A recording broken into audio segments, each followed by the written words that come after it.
A escada é uma construção que serve para fazer um deslocamento vertical. Nem sempre é assim, mas tem um jeito de facilitar tudo isso. Elevador? Não.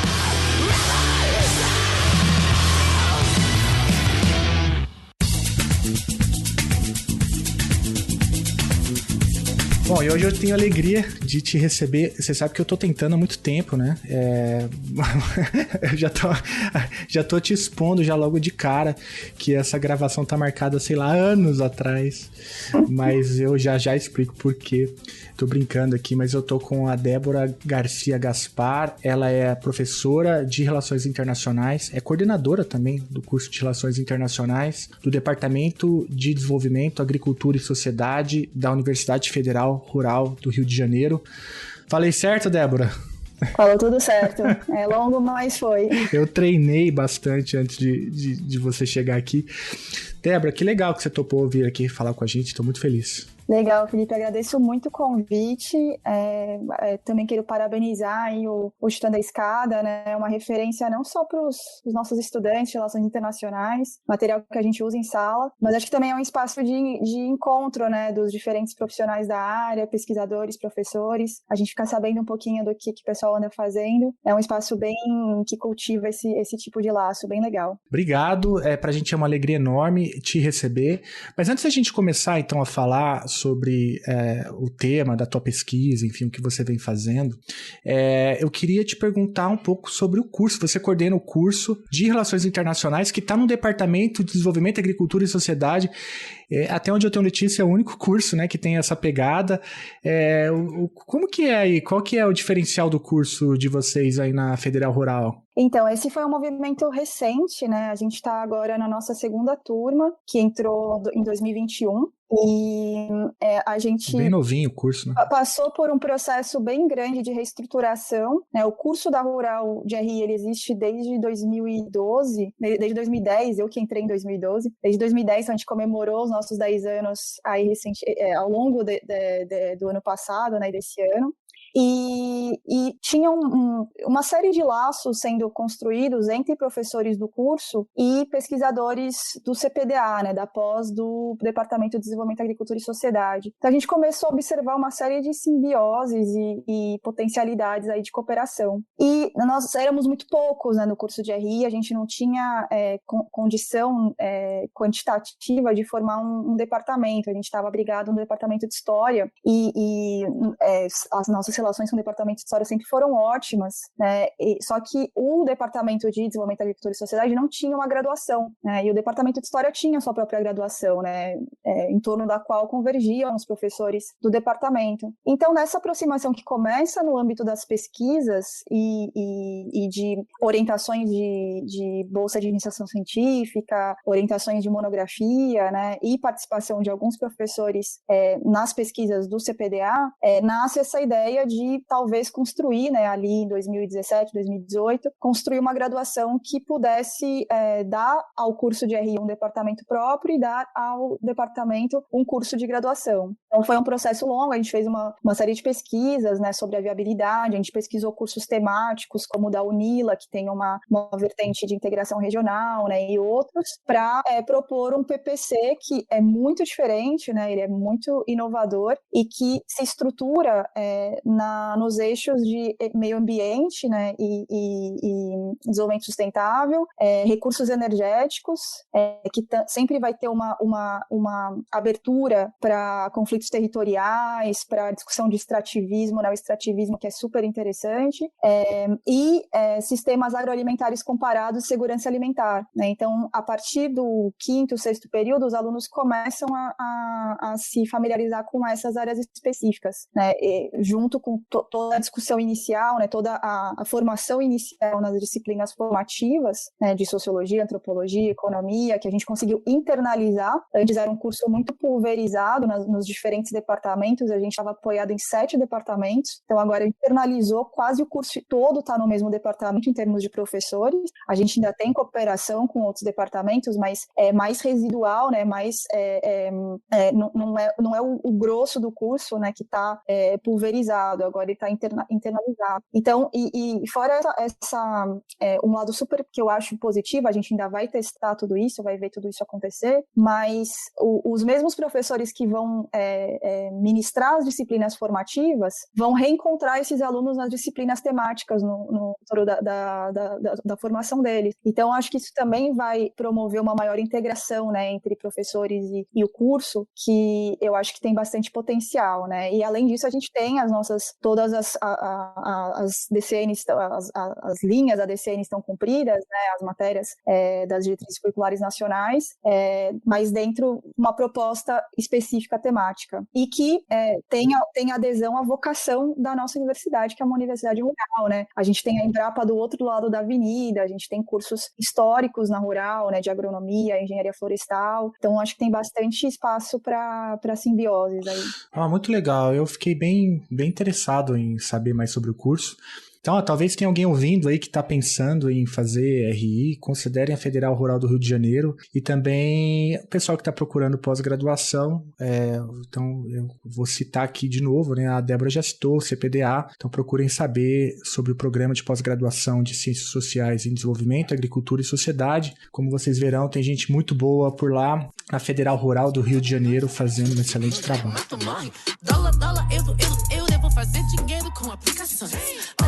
Olha que maneiro se o gueto inteiro receber milhões. Dólar, euro, pra buscar uns equipado. Olha que eu nem tenho tempo, se eu puder dormir já é mó glamour. Cada uma que eu já ouvi, nesses 29 que eu já vivi, baby. Cada porre que eu já bebi, de Bacardi, Cardi B, cada uma que eu já ouvi. Débora, hoje eu te chamei aqui pra gente falar de um tema que todo aluno de Relações Internacionais aborda, né? E quem não é de Relações Internacionais já ouviu falar, e talvez não faça ideia da importância disso pro dia a dia, né? Que é o Sistema Monetário e Financeiro Internacional. Como que surgiu esse tema na tua agenda? Você fez um mestrado sobre sistema monetário alemão, né? E depois do doutorado, enfim, e a tua graduação é em Relações Internacionais, né? E como que surgiu, assim, seu interesse em trabalhar sistema monetário e financeiro internacional? Então, desde a graduação, eu já tinha me identificado com a área de EPI, mesmo sem conhecê-la muito profundamente, né? Começou, na verdade, esse interesse mais marcado quando justamente o grupo de professores, o grupo de Economia Política da UFRJ foi dar uma palestra na USP, onde eu estava fazendo graduação, e eu fiquei maravilhada, né? Eu falei, não, é isso que eu quero fazer, e aí eu fui fazer o mestrado na UFRJ, fui orientado pelo professor Fiore, e ali no contexto, eu fiz o mestrado em economia, né? Quando você entra no mestrado em economia, você faz aquela prova da ANPEC, e a gente demora muito para se envolver com o nosso tema de pesquisa, né? Porque primeiro tem o trauma da ANPEC, depois tem muitas matérias de matemática e macro e micro para fazer, e eu estava acompanhando, né? O meu interesse principal eram os cursos dos professores de economia política, professor Fiore, professor Carlos Medeiros, professor Franklin Serrano, e eu me envolvi num grupo que era coordenado pelo professor Luiz Fiore, que estava propondo, né, pesquisas na longa duração, né, formação do sistema interestatal capitalista, né, era essa a proposta. E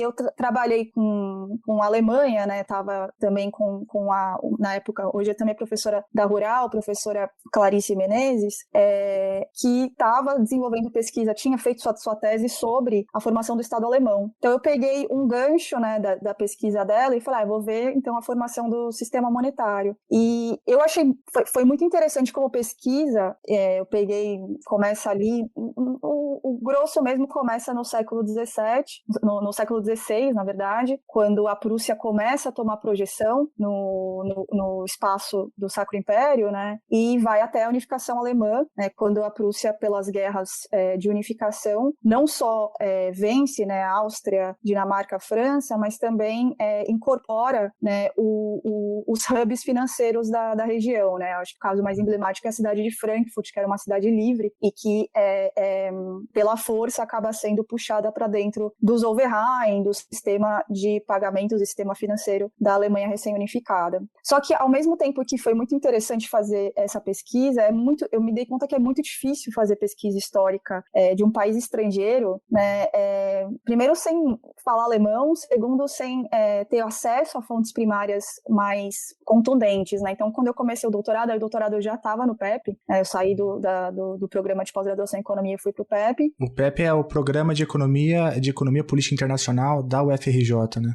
Isso, que foi criado em 2009, então eu comecei o mestrado em Economia em 2008, né? Por um ano eu não pude já ir direto para a EPI. E a discussão de sistema monetário internacional e Bretton Woods, colapso de Bretton Woods, declínio da hegemonia americana, não declínio da hegemonia americana, é central no PEP, né? Ela é um ponto de convergência muito importante entre os diferentes pesquisadores lá, nas mais diversas vertentes, né? E foi aí que, durante o doutorado, eu comecei a me interessar por olhar... na verdade, tudo começou com a inserção europeia no contexto da hegemonia monetário-financeira americana. Esse foi o ponto de partida. Tanto é que quando a gente se conheceu, Felipe, lá em 2011, num congresso da Unpox, eu estava apresentando um trabalho sobre a União Europeia de Pagamentos, né? Eu estava bem focada na construção europeia e na integração financeira da Europa. E aí começou a me chamar muita atenção essa referência constante aos Estados Unidos, e eu comecei a ter contato com uma literatura que circunscrevia a integração monetária europeia dentro da hegemonia monetária e financeira americana. Então, aí, uma tese que começou sobre a Europa acabou se tornando uma tese sobre os Estados Unidos, né? E eu tive a oportunidade de fazer o doutorado sanduíche no King's College, em Londres, e lá, junto com o meu co-orientador, né, o professor Magnus Heiner, ele me deu a ideia de dar uma olhada na documentação norte-americana, né? Ele e também a professora Leila Talani, né, que também é do King's College.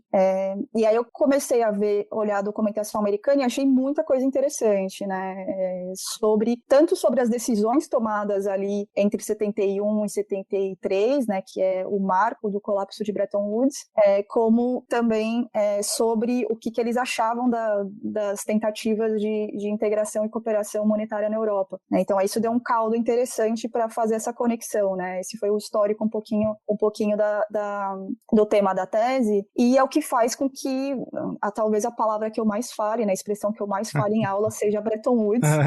Tem hora que falo, tento achar uma outra forma de me referenciar, mas é quase impossível, porque é ou a fundação de Bretton Woods, ou é o colapso de Bretton Woods, ou são as referências contemporâneas a Bretton Woods, né? A gente fala Bretton Woods 2 na relação Estados Unidos-China, ou vamos fundar um novo Bretton Woods. Então, acho que vai ser difícil eu me livrar dessa expressão. E hoje a gente deve falar bastante em Bretton Woods, e talvez tenha algum ouvinte aqui que nunca ouviu falar em Bretton Woods, mas calma, a gente vai explicar. A gente tem aqui a especialista em Bretton Woods para te explicar tudo. E a gente está falando muito, né, de sistema monetário, de finanças internacionais. Débora, se a gente tivesse que explicar, assim, para alguém que nunca ouviu falar sobre essas coisas, o que é um padrão monetário em um sistema financeiro internacional? O que não pode faltar, o que tem que ter para a gente poder dizer que aquilo que a gente está falando, por exemplo, Bretton Woods, pode ser entendido como um sistema monetário e financeiro internacional? Então, na forma mais simples, né, eu sempre começo assim, os cursos de EPI, quando eu vou entrar na discussão específica de moeda e finanças, que a forma mais simples de pensar é comércio, né, a partir do comércio. Então, quando a gente faz comércio, a gente precisa fazer os pagamentos envolvidos desse comércio, né, que não são só, quando a gente está falando em comércio internacional, né, não é só a contrapartida da mercadoria que está sendo adquirida ou do serviço que está sendo adquirido, comercializado, mas tem toda uma rede de pagamentos que tem que ser realizada para que esse comércio se viabilize, né? Comércio internacional movimenta transporte, seguros, fretes, e tudo isso tem que ser quitado em algum momento, né? E muitas vezes isso vai ser quitado com prazos estendidos, porque são transações custosas que nem todo operador do comércio internacional tem condição de adiantar esses montantes, né? Então, na forma mais simples estabelecer um contrato comercial, isso tem que ser quitado numa moeda específica, né? Em geral, né, o que a gente vê no processo histórico é que desde o final do século XIX existe uma moeda que se torna predominante para regularizar esse tipo de pagamento, né? Aí, para complexificando um pouco mais, né, complicando, na verdade, porque o comércio, em geral, é mais intuitivo para a gente pensar. Quando a gente vai falar em investimentos, né, isso já era uma realidade no final do século XIX, né, a Inglaterra exportava capitais, né, exportava muito capitais de formação de infraestrutura, inclusive para a América Latina, e esse capital, né, esse capital exportado também tem que ser adquirido, ele também tem que ser pago. E aí começa a complicar um pouquinho mais, porque são projetos de mais longa duração, né? Então tem que ter toda uma estrutura de pagamentos que assessore esse tipo de atividade econômica. E para isso há necessidade, né, houve historicamente a necessidade de uma padronização desses pagamentos, né? Por isso que a gente vai acabar falando em padrões monetários internacionais. O primeiro é considerado historicamente o que foi inaugurado pela Inglaterra, né, ele é considerado um padrão monetário internacional a partir de 1870, né, mais ou menos, que é justamente o marco da unificação alemã, quando a Alemanha atrela a sua moeda à libra esterlina, que por sua vez já havia um tempo era conversível em ouro. E aí uma série de países, né, o Barry Eichengreen fala que é uma queda de dominós, né, uma série de países vai aderindo a esse tipo de política monetária nacional para participar, né, para atrair capitais ingleses e para estabelecer relações comerciais com a Inglaterra. Inclusive o Brasil vai fazer, né, no contexto da cafeicultura brasileira, né, a gente vai, no convênio de Taubaté, né, os cafeicultores vão criar a tal da Caixa de Conversão, que é um mecanismo de represar as receitas de exportação que são quitadas em moeda forte, né, são quitadas em libra, e deixá-las ali guardadas para poder realizar pagamentos à Inglaterra ou a outros países em moeda forte, né? Então é uma prática que começa a se instalar, né, de forma generalizada no mundo a partir da operação dos capitais britânicos e da exportação de mercadorias e do sistema de pagamentos que a Inglaterra conseguia prover, né? Tudo isso ali no contexto do final do século XIX é muito garantido por capitais privados, né? São grandes casas financeiras que vão ter braços praticamente no mundo todo, atendendo, né, essa necessidade de se viabilizar esse tipo de quitação de contratos comerciais e contratos de investimento. Depois, né, não vou entrar agora, mas já saltando para a globalização financeira, tudo isso vai tomar um escopo muito mais complexo, né, com uma série de outros instrumentos financeiros que são criados já no contexto de taxas de câmbio flexíveis e liberalização dos fluxos de capitais.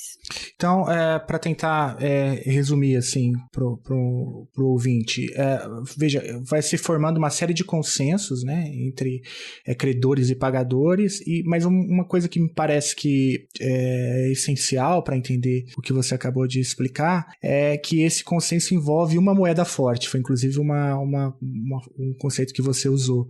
No caso ali no século XIX, que você estava falando, a moeda forte era a moeda inglesa. Isso tem a ver com, enfim, esse consenso que se cria em torno da moeda, né, inglesa, e aí essa se torna a moeda forte. Se eu entendi bem, então tem uma pergunta que desdobra daí. Mas por que então foi a Libra e não foi uma outra moeda? Tem outras questões que ajudam a entender por que o padrão veio dali e não de outros lugares? Eu acho que essa é uma pergunta importante, né? Inclusive com desdobramentos teóricos na área de relações internacionais, não é? Com certeza. Essa é a pergunta, acho que inspirou a própria criação da área de EPI, né? Visando responder ao contexto da década de 70, né, de mudanças muito profundas nessa organização dos pagamentos e na fórmula de acúmulo de riqueza, na própria concepção de riqueza, os teóricos que vão inaugurar a área de EPI, eles vão olhar para o passado, né? Eles vão olhar para a década de 30, eles vão olhar para o final do século XIX. E a primeira coisa que vai saltar aos olhos é essa relação muito evidente, né, entre o funcionamento de um padrão monetário internacional e o papel de uma potência hegemônica. Aí as diferentes teorias vão atribuir pesos diferentes, né, ou vão acessar essa relação de formas diferentes, né? a que vai fazer o casamento mais claro entre padrões monetários e hegemonia vai ser a teoria da estabilidade hegemônica, que é muito, ela é muito aderente, né, na nossa sub-área. Mesmo que seja para ser o ponto de partida de críticas, é muito difícil não fazer uma referência ao Gilpin, ao Kindleberger, né, que vão estruturar esse tipo de visão teórica, né? Inclusive, não só para falar de quando deu certo, de quando o padrão se instalou, mas para tentar interpretar quando ele não deu certo, que é o caso dos anos 30, né? Que é uma década também extremamente paradigmática em EPI, né? Não só porque ela está no meio das guerras, mas porque tem uma série uma tamanha desorganização econômica que é difícil não levá-las em consideração quando a gente fala da ascensão dos regimes autoritários nazifascistas nos anos 30, né?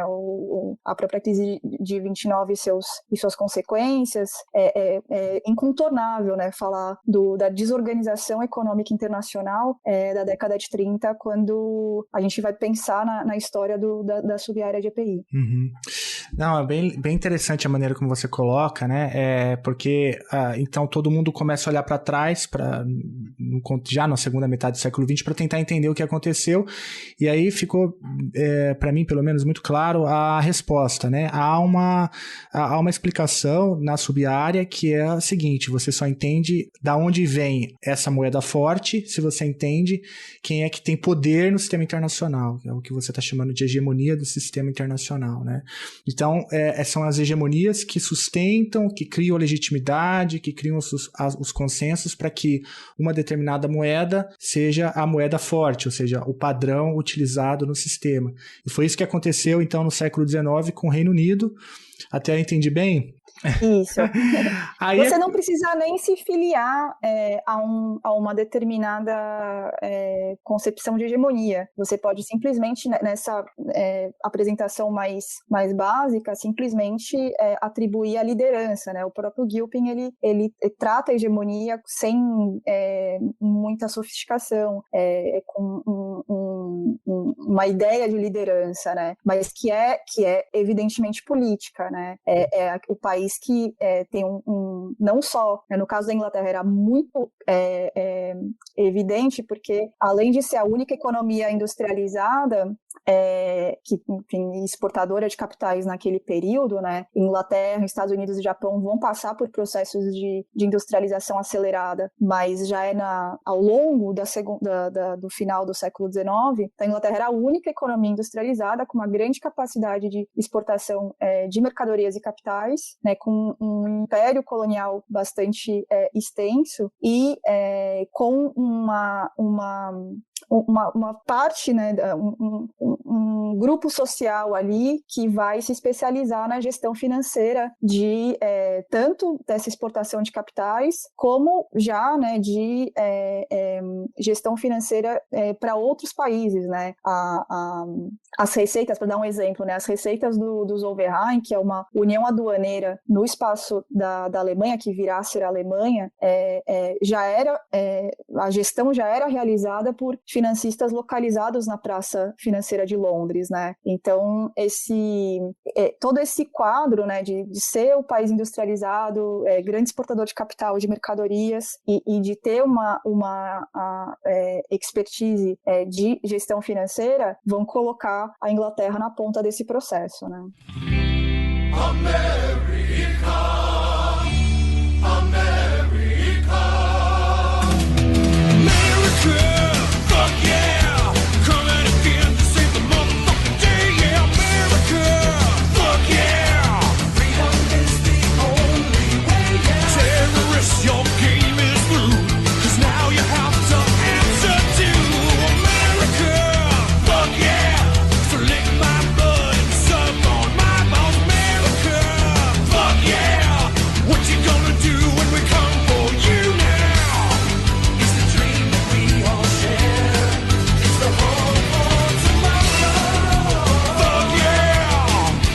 Isso ajuda ajuda a entender várias coisas, né? E a gente também entendeu o que aconteceu no século XIX, né? Com a tua fala. Agora, a gente tem um momento de transição, né? A gente já até citou aqui rapidinho ali o entre guerras, porque a gente tem a Primeira Guerra Mundial e a Segunda Guerra Mundial. E passado essas duas guerras, a gente vê a morte de um padrão e o nascimento de um novo padrão. E o nascimento desse novo padrão é o que a gente está chamando aqui desde o começo lá de Bretton Woods, né? O que aconteceu então no entre guerras que permitiu o fim de um consenso e a criação de um novo? Então, na verdade, como tudo na vida, né, a história é sempre um pouco mais complicada. Essa passagem de bastão, que muitas vezes a teoria da estabilidade hegemônica acaba apresentando de uma forma esquemática, né, quando a gente vai cavar um pouquinho mais, a gente vê que no momento das grandes decisões, né, as coisas estavam muito menos evidentes e os caminhos não estavam ali já apontados de forma clara. Mas o que esse primeiro fôlego, né, que vai ser inaugural para a área de IPI vai fazer é olhar para a década de 30 e falar que a Inglaterra, como líder daquele sistema, já não tinha condições de operá-lo de uma forma a que o padrão monetário funcionasse de forma a sustentar, né, a economia internacional. E aí, enfim, tem uma série de hipóteses, né, as teorias vão ter hipóteses diferentes para essa falência da Inglaterra, mas o fato é que houve uma tentativa, né, o Churchill, antes de ser primeiro-ministro, era ministro da Economia, ministro das Finanças, e ele tenta fazer um retorno ao padrão Libra-Ouro, e para que ele funcionasse, ele volta à paridade do pré-guerra, né, do pré-Primeira Guerra Mundial. Isso causa uma recessão gigantesca na Inglaterra, né, até tem o famoso texto do Keynes, que chama As Consequências Econômicas do Sr. Churchill, que ele pega o mesmo título do livro de 19, né, das Consequências Econômicas da Paz, e aí tem uma polêmica grande na literatura sobre a conexão dessa tentativa de retorno ao padrão ouro em 25 com a própria amplitude da crise de 29, mas o fato é que não dura muito tempo. Em 31 eles abandonam esse padrão, a Inglaterra desvaloriza a Libra, né, e por mais que a gente não precise aqui aderir a uma explicação ou outra, o fato é que a partir de 31 a desorganização do sistema internacional ela é evidente, né?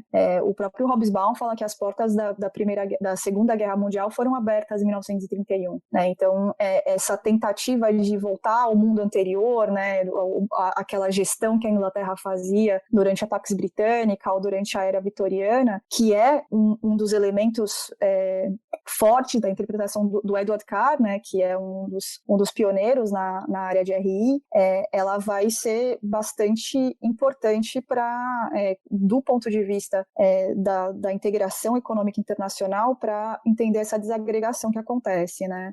E depois, né, da Segunda Guerra, ainda antes, né, do fim da Segunda Guerra Mundial, em 44, os países, 44 países vão se reunir lá em Bretton Woods, né, no Hotel Mount Washington, para discutir sobre qual seriam os fundamentos de uma nova ordem monetária internacional, né, com uma preocupação grande em restabelecer um alto grau de integração econômica. Isso era parte, né, da compreensão coletiva ali, de que, por exemplo, a integração comercial era muito central para que se evitasse novos conflitos generalizados, como a Segunda Guerra Mundial. Então, vai começar uma série de negociações ali para se definir quais seriam os parâmetros dessa nova ordem monetária internacional, né? E tem, claro, né, as participações míticas ali do John Maynard Keynes, né, e do White, do representante americano. Inclusive,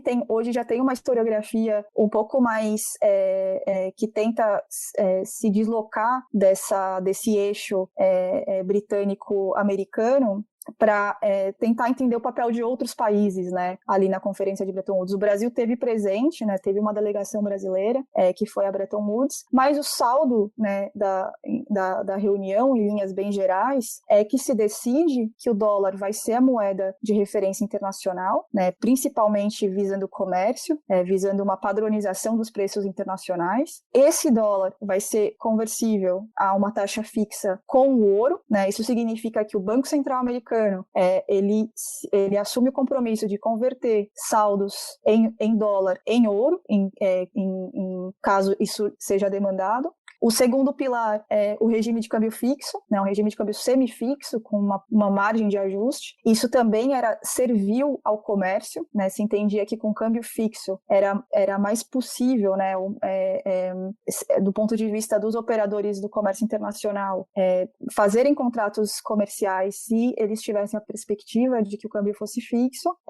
E o terceiro pilar, né, que é bastante central e que vai ser o ponto de discussão de várias das teorias de EPI é a decisão por controle de capitais de curto prazo, né? Durante a vigência do padrão Libra, não havia controles de capitais, né? Os países exportavam capitais, recebiam capitais e não havia controle. Uma forma de entender isso, o que significa na prática, né? Controle de capitais são permissões ou proibições, né? Pode também ser no formato de um imposto, né? Um imposto como o IOF, mas o jeito mais, quando a gente está começando a entender isso, pensar em permissões e proibições acho que ajuda mais. Então, tudo que os residentes de um país, né, podem operar em termos de moeda e finanças para fora, e tudo que os não residentes podem atuar no país, né? É isso que vai e realmente era muito controlado, né? Hoje coisas que parecem totalmente impossíveis, do tipo controlar a quantidade de conversão em dólar que um turista vai fazer, né? Por muito tempo isso foi controlado, né? Isso não é tão velho assim, né? Na França, nos anos 80, tinha um carnezinho lá que tinha que anotar todas as conversões que eram feitas em dólar para evitar saídas macistas, mesmo do ponto de vista do turismo, né? Então, esses eram os 3 pilares, né, de sustentação aí do que vai ser o sistema de Bretton Woods, que é uma forma de se referir ao padrão monetário ouro-dólar, né? Em que os preços são referenciados em dólar e que esse dólar tem uma âncora metálica na sua paridade com o ouro, que era de $35 a onça de ouro, né? Que foi fixado, tá até lá na plaquinha de Bretton Woods, né? Falando que, de fato, ali no contexto de se aproximar do fim da guerra, o mundo precisava muito de estabilidade monetária. E a década de 30, ela além de ser importante para a EPI, ela é importante para esses formuladores, né? Esses formuladores estão trazendo um aprendizado ali, talvez um trauma, né, da desagregação, da desintegração da década de 30 para a formulação da nova ordem monetária e financeira internacional. E, enfim, não deixa de ser interessante também colocar de novo naquela perspectiva, naquela chave que a gente estava falando, né? Não é à toa que, então, o novo padrão, que é esse que a gente está chamando de Bretton Woods, a partir dos 3 pilares que você mencionou, o consenso se dá em 44, justamente num contexto ali de quase fim, né, da guerra, onde os Estados Unidos já despontavam como uma grande potência. Essa é uma variável talvez importante, né, porque mesmo quando a gente fala das décadas do entre guerras ali, os Estados Unidos tinham uma postura mais isolada, né, se fechou um pouco mais em si mesmo, mas agora não, né, os Estados Unidos estão se abrindo, e não só isso, estão trabalhando ativamente para a construção de um novo padrão e com o dólar, ou seja, a sua moeda nacional sendo usada como padrão monetário internacional. Então essas coisas estão todas juntas e misturadas, né? Ou seja, o fim da guerra, a ascensão dos Estados Unidos como potência e a construção de novo padrão, o padrão de Bretton Woods, que vai dar uma estabilidade, mas que dá uma estabilidade já sob a gestão, entre aspas, né, da hegemonia estadunidense. É por aí? Exatamente. E tem assim, a gente pode voltar bastante, né? Depende muito de onde a gente acha que está o início desse processo, mas se a gente pega a Primeira Guerra Mundial, né, o endividamento dos países europeus para o esforço de guerra da Primeira Guerra Mundial já tem um endividamento com os Estados Unidos, né? Não só depois das dívidas de guerra dos perdedores da Primeira Guerra Mundial, mas inclusive dos aliados, né, que estão endividados com os Estados Unidos e endividados financeiramente. E também os Estados Unidos tinham sido fornecedores, né, de material essencial para o esforço de guerra. Então, já havia uma integração financeira que é puxada pelos gastos de guerra, né? A guerra custa muito caro e uma guerra longa, né, prolongada, como foi a Primeira Guerra Mundial, já tinha colocado o dólar nos circuitos ali de acesso a financiamento externo por parte dos aliados, né, da Entente, mas depois, quando vão ser negociadas as dívidas de guerra, né, pós-Tratado de Versalhes, também tem uma série de planos, né, o Plano Young, o Plano Dawes, que são reestruturações de dívida que tem participação, né, dos Estados Unidos. Inclusive, tem a participação do Banco de Compensações Internacionais, né, que é uma criação dos anos 30, né, de 1930, para auxiliar nesse pagamento dessas dívidas, nas reestruturações da dívida. Então, não é que um dia do nada se fala, não, agora deixou de ser a Libra e vai ser os Estados Unidos, né? Tem todo um processo anterior, né, que vai fazer o dólar ascender a uma importância que também, claro, está totalmente associada com a participação dos Estados Unidos na Primeira Guerra Mundial, está associada com o protagonismo, né, americano no pós-Primeira Guerra Mundial, né, ainda que tenha a questão da Liga das Nações não ter sido validada dentro dos Estados Unidos, o Woodrow Wilson tem um papel central, né, nesse processo todo. E na Segunda Guerra Mundial, né, que a Conferência de Bretton Woods se dá ainda antes da guerra terminar, ela acontece algumas semanas depois do dia D, né, e enquanto o Exército Vermelho está indo para a Polônia. Então, é muito evidente, né, a contrapartida em termos de capacidade de intervenção, né, de auxílio ali aos aliados no contexto da Segunda Guerra Mundial, com o emblemático dia D, né, acontecendo dias depois desse encontro que vai definir os parâmetros do que vai ser a ordem econômica internacional do mundo capitalista. Débora, muito interessante a maneira como você organiza esse debate, que é complexo, né? Mas a gente já entendeu aqui que é um padrão monetário internacional, a gente já entendeu o que aconteceu no século XIX, né, o que acontece até a Segunda Guerra Mundial. A gente já entendeu o que é Bretton Woods, né, essa conferência onde se estabeleceu esses consensos e onde o dólar passa a ser a moeda forte, para ficar com o conceito que você trouxe. Ficou muito claro também que não é ali que acontece, né, aquilo é resultado de construções prévias, como você acabou de mencionar, mas a 44, a conferência, ela é importante porque ela marca, né? Ela é um marco, nessa construção da ordem econômica internacional no pós-guerra. A pergunta que eu queria te fazer agora é a sequência dessa história, né? Bretton Woods funcionou bem? Como que foi aí os primeiros anos? Já na sua fala, lá no começo, você já falou que a década de 70 parece que deu ruim, né? O que aconteceu aí nesse intervalo de tempo? Como que Bretton Woods se comportou no tempo até a década de 70? Então, se a gente pega exatamente o que estava escrito no livrinho de Bretton Woods, né, ele funcionou de fato como era previsto pelos seus idealizadores por um período muito curto de tempo, né? Primeiro que logo em seguida, né, quando essa nova ordem começa a se instalar, né, não estava ainda claro, né, quando os líderes se encontram na conferência e depois no imediato pós-Segunda Guerra, não estava ainda claro o que viria a ser a Guerra Fria, né? Isso começa a se instalar ali a partir de 47, e o que acontece no primeiro momento, né, que a Europa muito destruída pela Segunda Guerra Mundial, tem uma dificuldade grande de organizar, né, os seus, do ponto de vista, não vou falar do ponto de vista produtivo, mas tem uma dificuldade imensa de organizar o seu sistema interno de pagamentos, né? As moedas não eram conversíveis entre si, os bancos centrais estavam com dificuldade em retomar essa organização. E os 3 pilares, né, eles não são suficientes para reorganizar isso de uma forma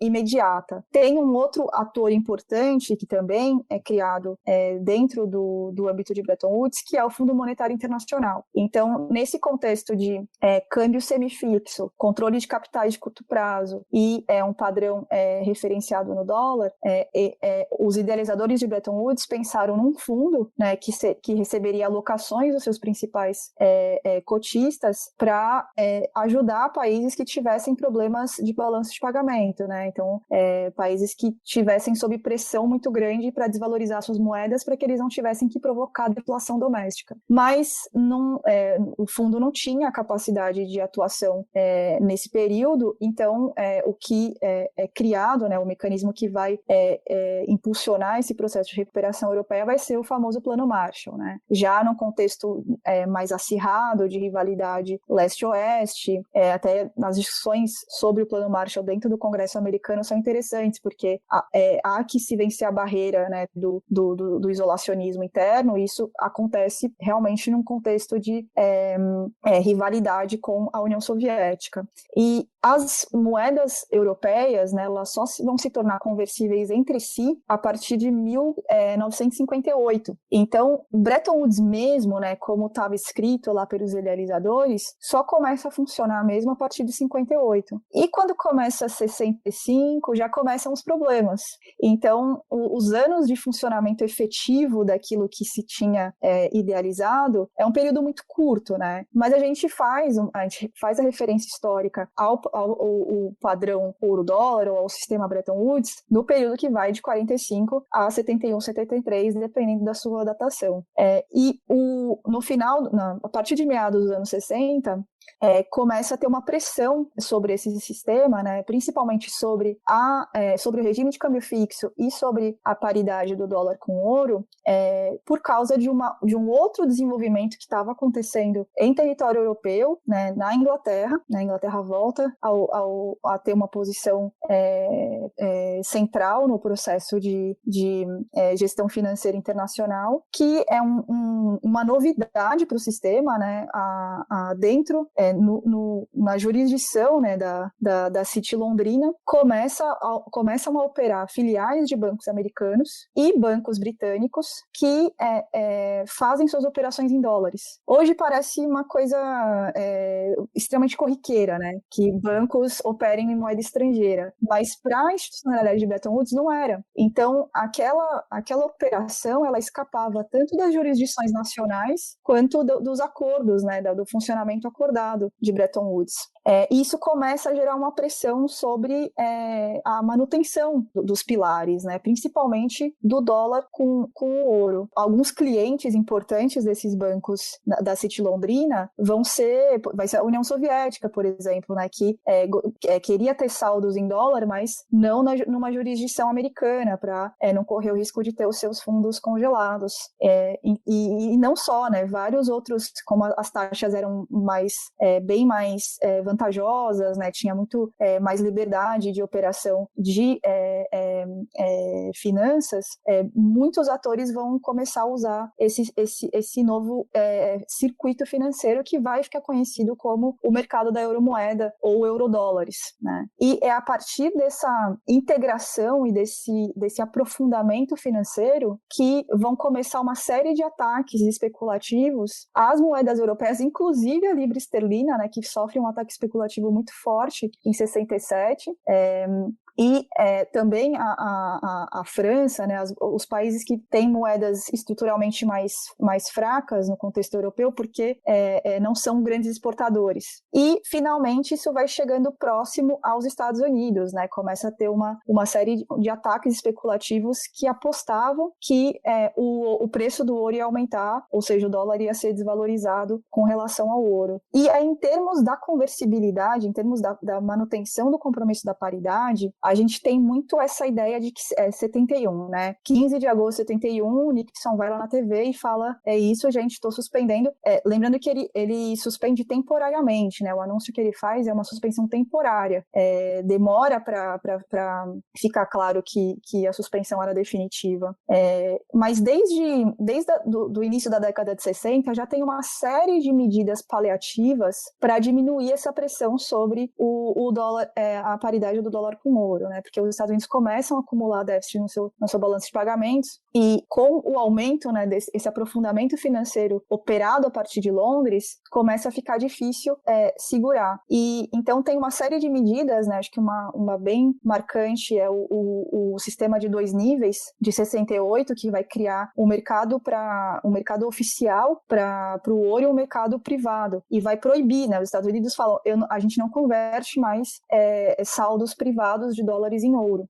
Isso já é um fim da conversibilidade de fato, né? Não está anunciado, ainda está vigente o Bretton Woods, mas a partir do momento em que saldos privados não são mais convertidos, não existe mais a paridade de fato, né? E alguns governos, mas especificamente o governo francês, né, começa a fazer conversões dos seus saldos em dólar, né, em ouro, né? Para exercer isso, eu entendo isso como uma pressão política, né? Não só eu, tem vários autores que trabalham com essa hipótese, mas que é uma pressão política sobre os Estados Unidos para que os Estados Unidos fizessem os ajustes necessários, né, macroeconômicos domésticos para sustentar a viabilidade do padrão, né? Naquela época, basicamente, significava fazer deflação, né? No início do governo Nixon era, bom, todo mundo já fez um dia, né? Os europeus todos já tinham passado por algum processo de deflação, de aperto doméstico para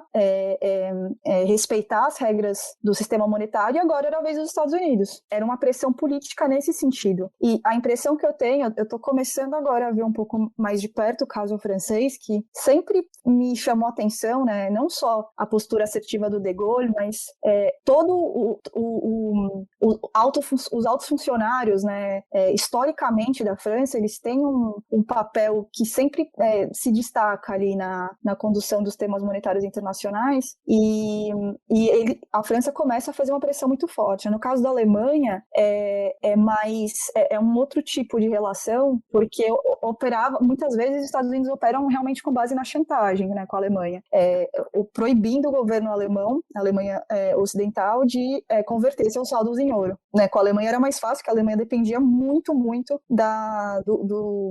do aparato de segurança no seu território, né, por causa da divisão territorial, por causa da fronteira com a Alemanha Oriental. Então, tem autores que desenvolvem muito essa hipótese da chantagem mais clara, né, que era feita com a Alemanha. Aí isso se arrefece um pouco, né, principalmente porque a França passa pelo maio de 68, que é uma convulsão social importante, e o De Gaulle acaba, né, saindo do poder, e essa postura um pouco mais agressiva, ela se ameniza, né? Mas o mais importante que eu queria falar é que a decisão de ruptura, né, que eu acho que é o próximo ponto aqui que a gente vai desenvolver, de ruptura da paridade do dólar com o ouro, ela já operava de fato antes, né? Como no exemplo anterior, né? Tem todo um aprendizado que se desenvolve antes que uma decisão política tão forte seja tomada, né? E a mesma coisa vai acontecer em 71. Bom, e aí acho que a gente tem que continuar essa história, né? A gente entender um pouco como que funcionou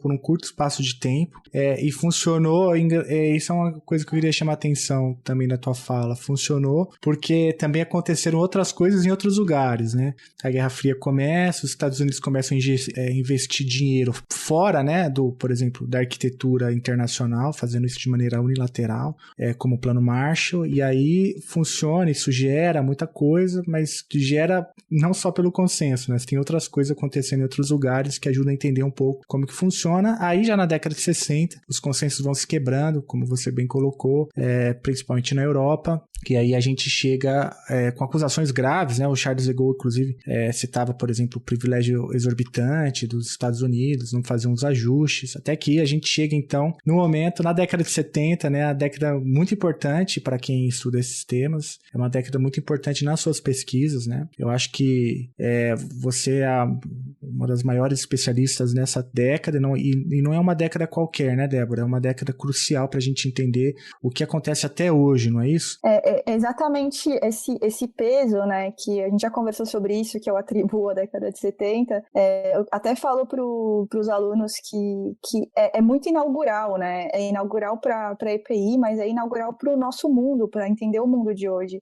Tem complexificações que chegam na década de 80, tem o processo de liberalização financeira, tem um alto processo de integração financeira dos anos 90, mas, de certa forma, tudo isso é viabilizado pelas decisões cruciais que são tomadas no início dos anos 70. E uma coisa importante em termos do multilateralismo, né, que caracterizou, de certa forma, a Conferência de Bretton Woods, ainda que com protagonismo americano e britânico, isso não acontece nos anos 70, né?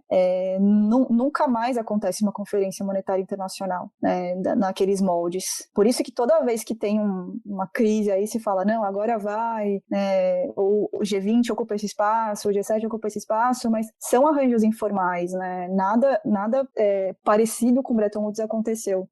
E o que eu encontrei muito, que foi muito convincente nas pesquisas da tese, que sempre essa pergunta, né, de fundo fica, né? E eu estava falando isso ontem com os alunos da Rural. Quando a gente vai pensar num padrão monetário, né, eu tentei explicar ali no comecinho que a gente precisa fazer uma série de pagamentos internacionais, né, que envolve moedas diferentes, que envolve maturidades diferentes de pagamento. Depois tem uma série de seguros que a gente tem que fazer porque existe volatilidade, enfim, são camadas de complexidade que vão se adicionando. Mas quando a gente pensa no padrão monetário e a gente pensa num padrão que tem uma referência no metal, é mais intuitivamente simples de entender, né? Tá, então tem o ouro, né? E aí o ouro vale alguma coisa, né? Porque o ouro tem um valor de mercado, ele tem um valor intrínseco. E os Estados Unidos falam, não, beleza, eu vou botar o meu ouro aqui, né? Tá aqui no Fort Knox, eu guardo para vocês. E eu vou emitir dólares, né? Que vão ser usados nas transações internacionais. Inclusive, quem quiser aí pode acumular dólares e títulos do Tesouro Americano nas suas contas, né, nas suas reservas externas, para poder quitar pagamentos com os Estados Unidos. Mas o ouro está aqui, né? E isso a gente consegue entender mais de uma forma intuitiva, né? É só uma representação, o dólar é uma representação daquilo que tem valor de verdade. Mas e quando não tem mais o ouro, né? E continua funcionando? Aí começa a ficar estranho, né? Porque o que sustenta? E aí a pergunta que me guiava, né, era, tá, se funciona sem o ouro, talvez o ouro não fosse tão importante antes, né? Talvez essa seja a questão interessante, né? Como entender o funcionamento anterior, né? Já que a perda da âncora, ela não atrapalha o funcionamento. Claro que ele fica mais complicado, né? Tem volatilidade cambial, câmbio flutuante, tem fluxos de capitais especulativos, mas o que para mim eu consegui extrair, né, ali dos documentos, uma consciência muito grande, né? Já em 69, né, começa ali a documentação, começa com uma força-tarefa sobre os problemas da balança de pagamento dos Estados Unidos. E depois tem o grupo do Volcker, né, que vai se reunir para discutir possibilidades de reforma desse sistema. O Paul Volcker, né, que vai ser o emblemático presidente do FED no final dos anos 70, ele era o subsecretário para Assuntos Monetários Internacionais no governo Nixon, né? É ele que vai viajar depois do decreto do fim da paridade, e depois da reunião do Smithsonian, né, quando eles vão definir as novas paridades, é ele que vai viajar por todos os países europeus para falar com cada um, para explicar, calma, não, a gente talvez volte para o padrão ouro, não fica preocupado, né? Ele que vai, essa rede que ele constrói, né, essa rede transnacional aí de Tesouro, Fed, ela vai ser muito importante para depois a condução que ele vai dar à política monetária no final dos anos 70.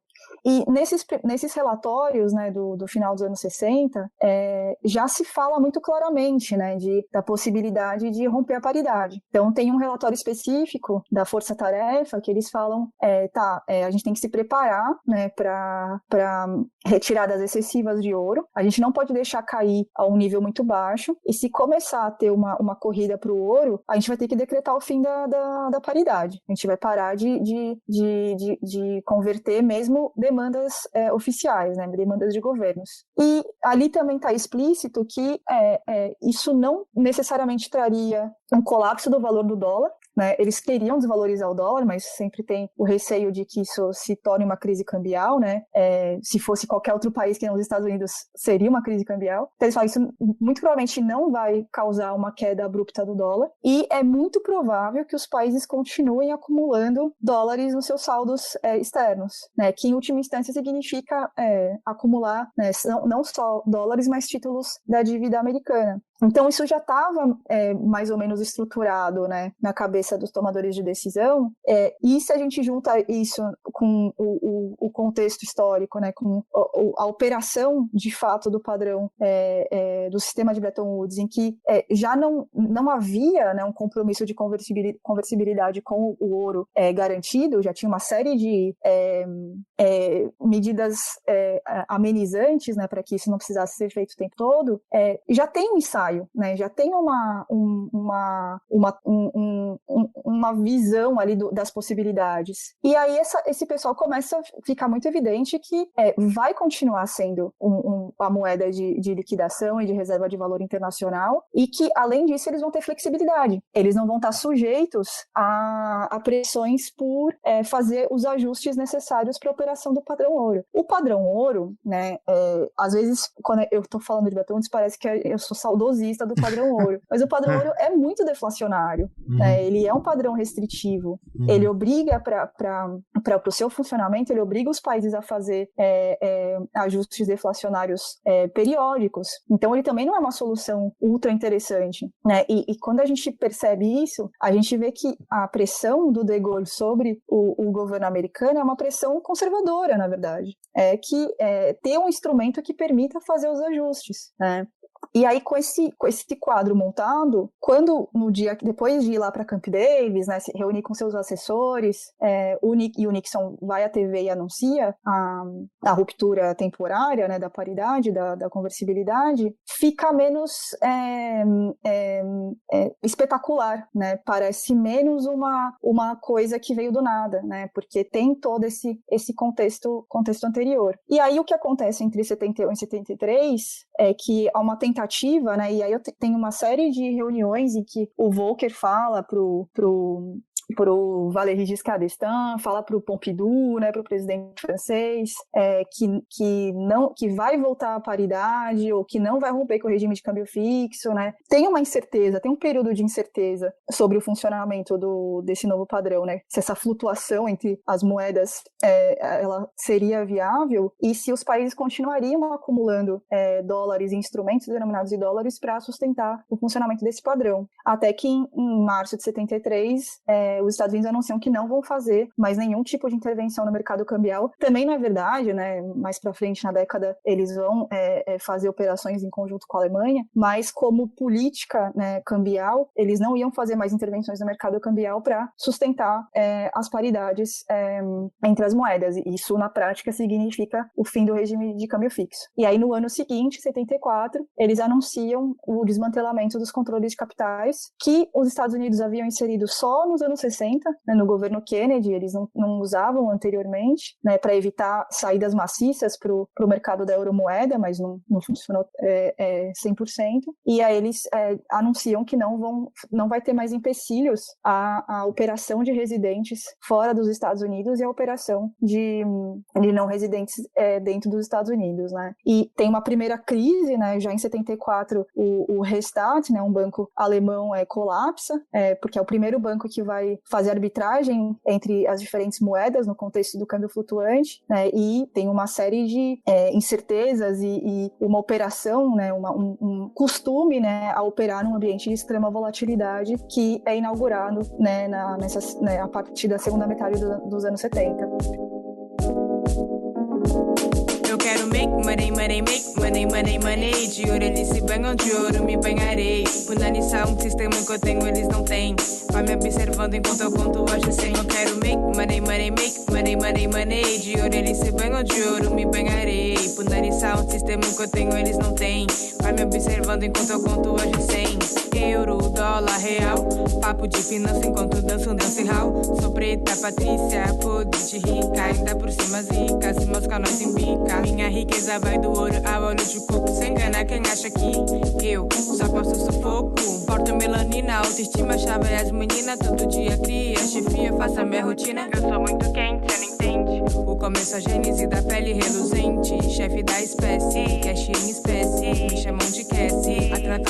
É porque eu acho que uma pergunta que a gente precisa fazer é um pouco o desdobramento disso, né? A gente avançou, então os consensos foram sendo desfeitos, né? Em 74 você tem essa crise, a primeira grande crise, mas o fato é que o sistema continua funcionando sem o lastro do ouro, né? E aí a primeira pergunta é a seguinte: o que sustenta o dólar, né? Agora com o fim de Bretton Woods, e quais são assim, as principais características do mundo pós-Bretton Woods, né? Porque claro que a gente não vai chegar até o dia de ontem, a gente está fazendo aqui um sobrevoo histórico, mas o mundo pós-Bretton Woods, bem ou mal, é o mundo de hoje, né? Então, quais são as principais características que você colocaria desse novo padrão monetário internacional, ancorado exclusivamente nesse mundo, né, pós-Bretton Woods, ancorado no dólar e agora com o câmbio flutuando de novo, né, com o capital sem essas restrições do capital, que eram os pilares de Bretton Woods, só o dólar sobrevive, né, mas com um novo consenso, sem a necessidade da conversibilidade. Então, o que sustenta esse sistema e quais são as principais características? É correto dizer que o sistema todo fica mais instável? É correto dizer que as crises são mais recorrentes?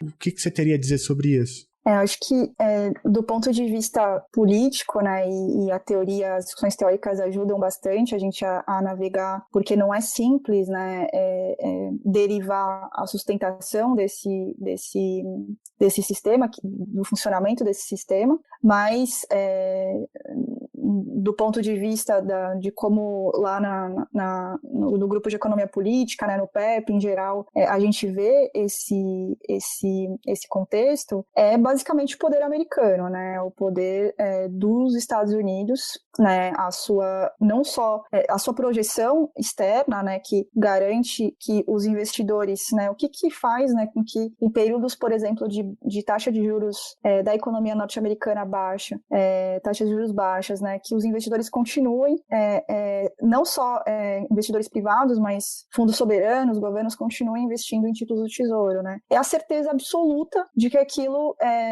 vai ter o seu valor garantido, ainda que seja baixo, né, mas é a certeza absoluta de que a riqueza está sendo acumulada num instrumento que tem o seu valor garantido. E aí a pergunta interessante é, como garantir isso? Né? Como que a gente garante isso? Já era difícil garantir nos anos 70. Hoje, né, não é só a volatilidade dos mercados internacionais, mas é crise ambiental, crise de alimentos, crise energética. Bom, a década de 70 também tem uma crise energética, né, que é bastante importante nessa história. Mas quando a gente pensa em termos de garantir o valor de algo, é político, né? É controle, é a certeza de que o Estado americano, sendo o principal, né, o país mais forte do sistema internacional, tem capacidade, tem músculo, tem tentáculos, né, para assegurar o funcionamento desse próprio sistema, né? E a gente começa a ficar evidente, eu sei que não é simples, mas começa a ficar evidente o caráter social desse processo, né, social e político, né?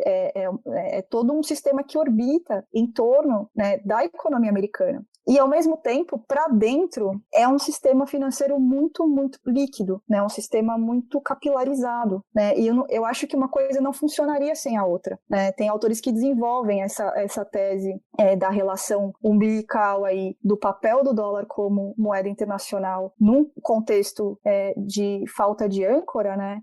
Em que só o que sustenta o funcionamento do sistema de pagamentos e dos instrumentos de reserva de valor é o próprio Estado americano, de que isso tem uma relação muito profunda com o grau de financiarização que existe dentro dos Estados Unidos, né? Um ecossistema, aí, para usar a palavra da moda, um ecossistema de instituições, de práticas de endividamento, de operação de mercado de crédito, de títulos, de ações, depois nos anos 80, 90, de derivativos, né? Que são contratos de seguro contra essa volatilidade.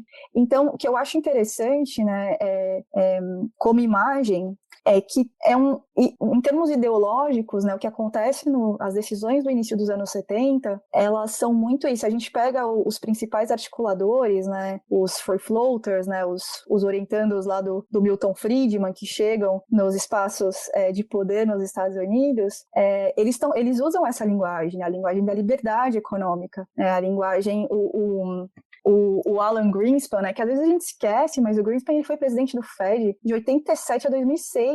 É uma coisa surreal, né? E ele fala, né, antes de estourar a crise de 2007, 2008, ele fala a beleza, né, desse sistema é que, tirando alguns temas de segurança internacional, não importa mais que governo, que partido, né, ou que projeto político ganha as eleições nos países com democracias liberais, porque é o mercado que vai ditar as regras, né? Então e não é ditar no sentido autoritário, né? Ele não vê o mercado como um ente autoritário, né? Como que eles veem, né? Qual é a utopia que está por trás? É uma série de atores, né? É uma pulverização de atores, né? Com vários com vários papéis na promoção desse sistema, que vão se vigiar mutuamente, né? Eles vão precificar as coisas, né? Nas suas inter-relações, né? É um pouco a utopia despolitizada, né, do liberalismo. E ela eu falo isso para os alunos de vez em quando, né, para tentar dar uma convencida, assim, mas tem uma beleza nisso, como toda utopia tem a sua beleza, né? Você despolitiza, não tem mais favoritismo, não tem mais relações privilegiadas, tem só a operação do mercado, né? E isso é uma variável importante que está na cabeça desses formuladores ali menos o Volcker, né, e talvez mais o George Shultz, que depois vai ser secretário de Estado do governo Reagan, né? Aí no governo Reagan tem uma retórica muito mais aberta para esse tipo de visão de como as coisas deveriam funcionar.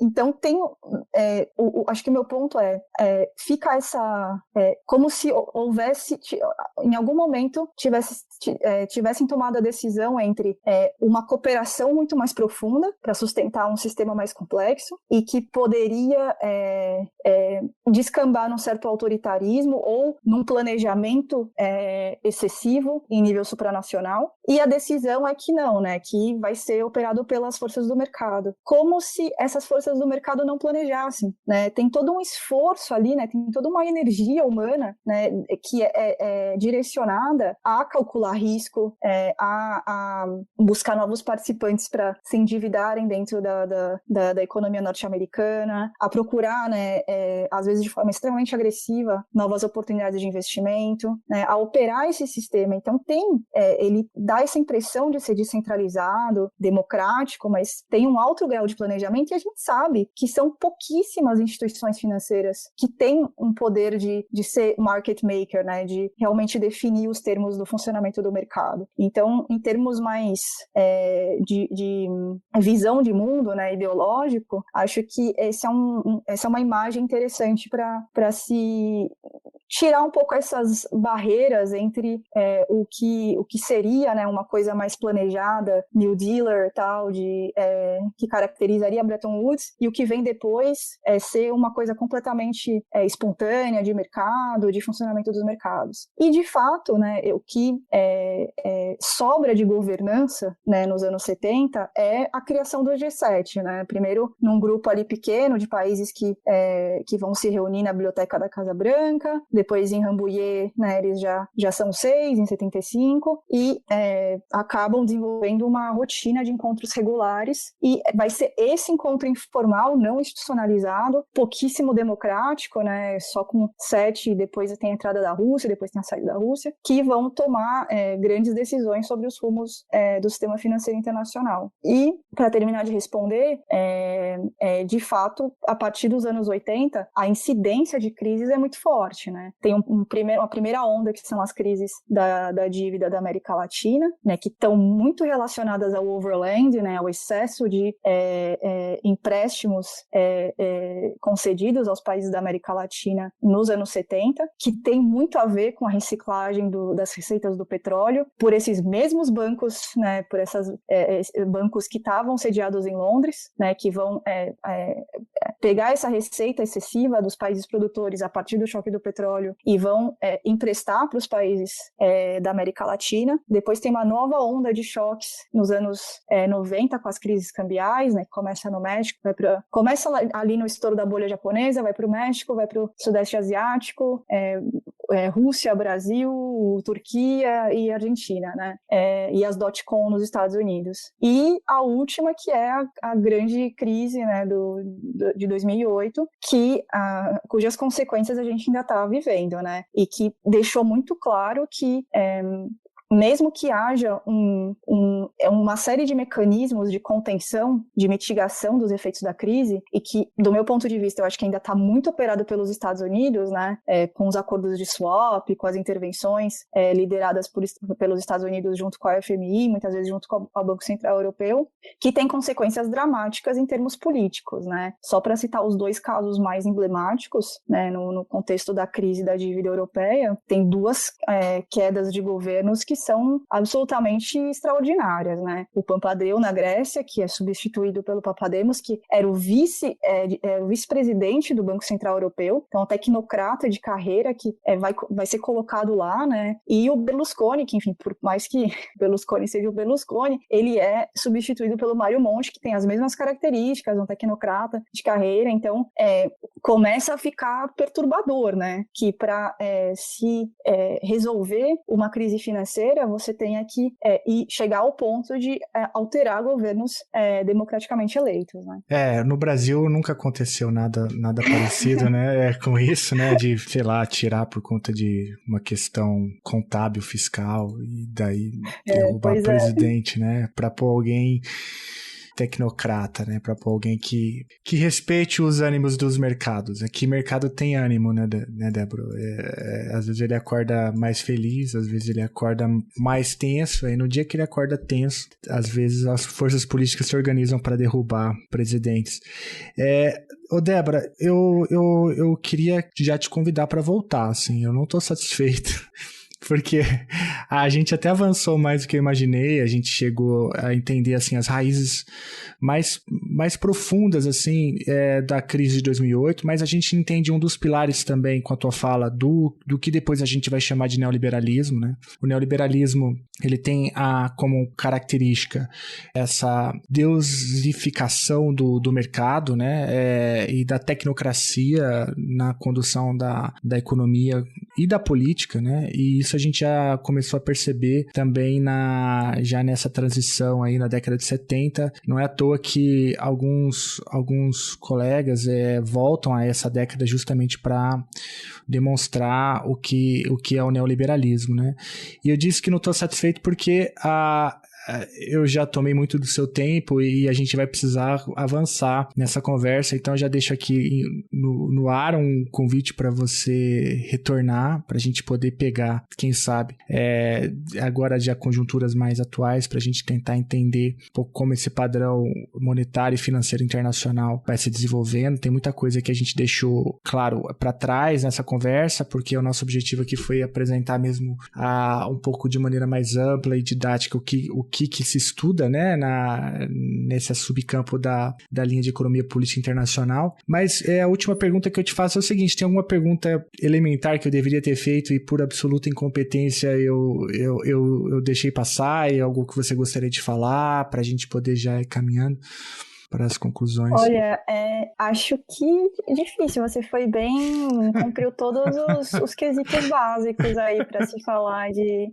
sistema monetário internacional. Acho que talvez uma coisa que a gente deu menos atenção, mas é por causa do panorama, fica difícil mesmo, é o choque do petróleo, né? E a precificação do petróleo, né? Que abriria todo um flanco para a gente falar de precificação de commodities e alta do preço das commodities, que, enfim, ia tomar todo um outro espaço, mas que está inserido no contexto da crise dos anos 70, né? Uma crise muito multifacetada. E talvez só uma coisa que também está relacionada a isso, né? Tá tendo uma pressa de alguns analistas de comparar o contexto atual com a década de 70, né? Sempre, ou para falar, nós conseguimos evitar o colapso dos anos 30, isso é muito recorrente, né? Porque quem está operando, né? Quem está tomando essas decisões sabe o peso que a década de 30 tem, né? Para você falar em desorganização econômica internacional, não só no sistema monetário, mas como você bem sabe, no comércio internacional, né? O comércio internacional também foi muito desagregado nos anos 30, então há um receio grande de que retrocessos na integração comercial possam se desdobrar em desarticulação política, né? E aí acho que entra o ponto fulcral de EPI, né? Que é fazer essa conexão, né? Então, quando a gente está falando, por exemplo, né, no mundo pós-dólar, que eu já te falei que eu tenho dificuldade de visualizar, eu também, mas se a gente pensa no mundo em que a moeda chinesa tem um papel mais relevante e a gente começa a pensar num regime multimonetário, né,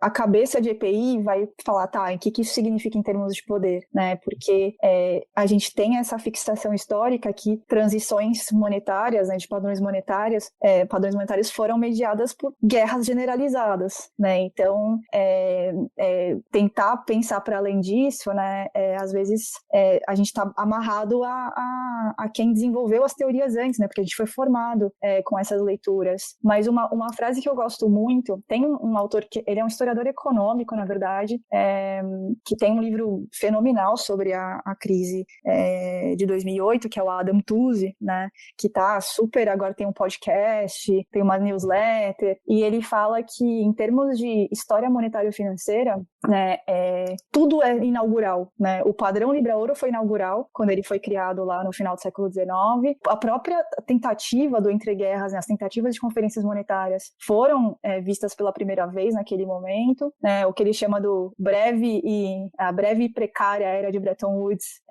foi inaugural, e o desmantelamento de Bretton Woods também foi inaugural, né? Assim como a China atrelar a sua moeda ao dólar no início dos anos 2000, logo depois de entrar na OMC, e o quantitative easing, né, a política de juros baixos e a ativação de liquidez internacional pelos bancos centrais dos países centrais em 2008 também foi vista pela primeira vez quando aconteceu. Então, acho que talvez a lição que fica é a gente ter essa concepção do passado, entender de onde veio, até para desmistificar muita coisa, mas estar preparado também para que aconteça uma mudança numa direção não vista antes. Não, excelente. E esse é o debate quentíssimo, inclusive, né? Eu acho que é um dos grandes debates da área e que envolve a compreensão da política internacional contemporânea, da relação entre Estados Unidos e China, e também o impacto que isso pode ter na América Latina como um todo e o Brasil incluído, com as suas especificidades. O dólar vale mais que eu. Eita, fudeu, vale mais que eu. O dólar vale mais que eu. Eita, fudeu, vale mais que eu. Se essa vida se resume a dinheiro, corre o dia inteiro para a vida se pagar. Faço o quê se acorda?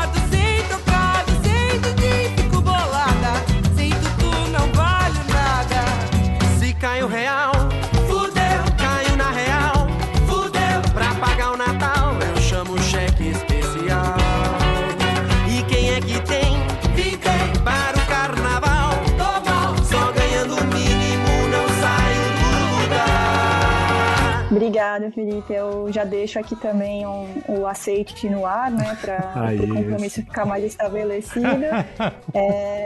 Também gostei bastante. Falei que estava um pouco nervosa no começo aqui, né, do esquema entrevista, mas foi ótimo. Gostei muito de falar desse tema dessa forma panorâmica, né? Espero que esteja útil aí para o pessoal que escutar a gente. E novamente parabenizar aí o esforço que vocês fazem, né? A longevidade do podcast. É um trabalho muito, muito importante. Eu sei que toma seu tempo, eu sei que de você e da equipe toda, né? Eu sei que não é tarefa fácil, mas ele é muito bem usado, pode ter certeza. Ah, obrigado, valeu, bom demais.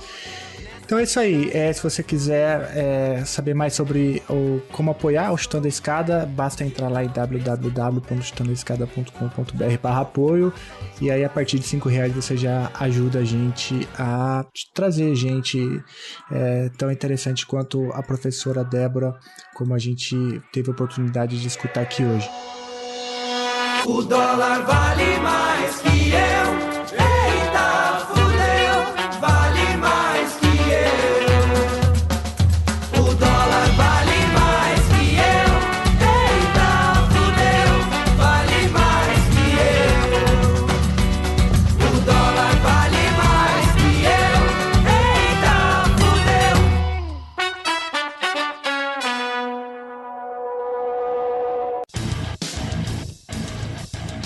Você acabou de ouvir mais um episódio do Chutando a Escada. Para apoiar, acesse chutandoaescada.com.br/apoio.